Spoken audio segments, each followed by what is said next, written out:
Hello, my name is Reverend Dr. May Elise Cannon. Today is Saturday, October 12th. I just landed back in the United States. I flew home from London. I'm desperate to see my family, so I'll try to make this update quick. Today is day 372. An update from Gaza. It was announced that the Israeli Adan Shativi, he was declared killed on October 7th, but his body has been held by Hamas. He had arrived at the Nova Festival on October 7th to attend the performances. He never made it inside. As the attack unfolded, he actually saved two people's lives, the lives of a man and a woman at the site of the entrance. They managed to escape. He was killed, and it was discovered that his body is still in Gaza. At least 22 people were killed in an Israeli airstrike in the Jabalia refugee camp. We've been paying close attention to North Gaza.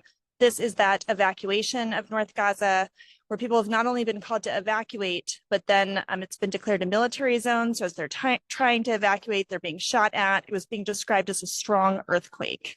At least 42,175 people have been killed in Gaza since October 7th. And I'd like to encourage you to read the Gaza Humanitarian Snapshot number 6. We were one of the agencies that put it out, but it's really the expertise of the humanitarian agencies that are on the ground in Gaza and in the West Bank. We're not a development agency, but we advocate alongside of them. We have been going to battle with U.S. aid. Secretary Blinken has denied that humanitarian aid is being used as a weapon of war.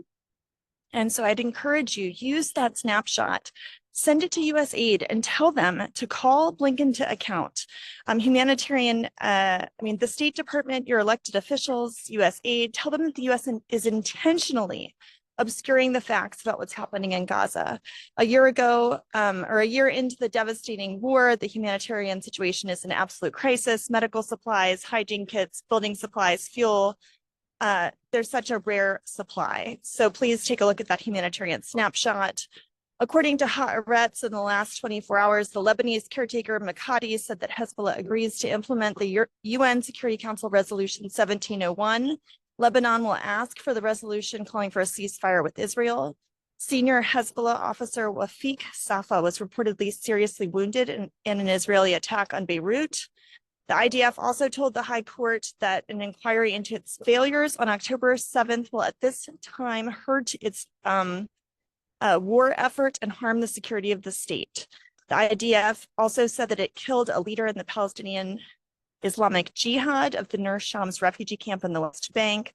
A Thai foreign worker was killed by an exploded ordnance that was fired at a kibbutz in northern Israel. And UNIFIL reported 2 explosions near its headquarters, the second incident in 48 hours.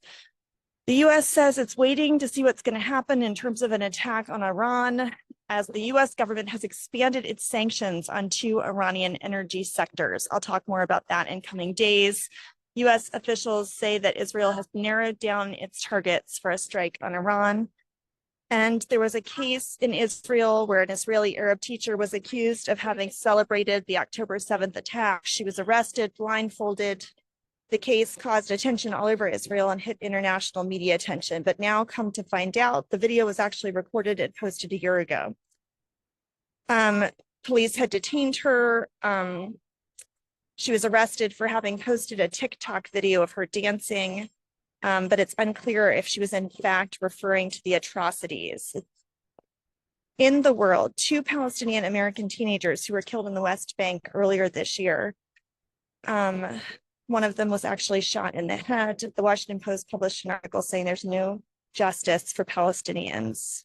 And so that article came out today. I think both of them were actually teenagers. In the world, over the weekend, a pro-Israeli journalist was attacked in Barcelona. In the U.S. Yesterday was Yom Kippur, and the U.S. announced the expansion of sanctions against Iran. I already talked to you about that. So that's an update from today. All right. God's blessings to you.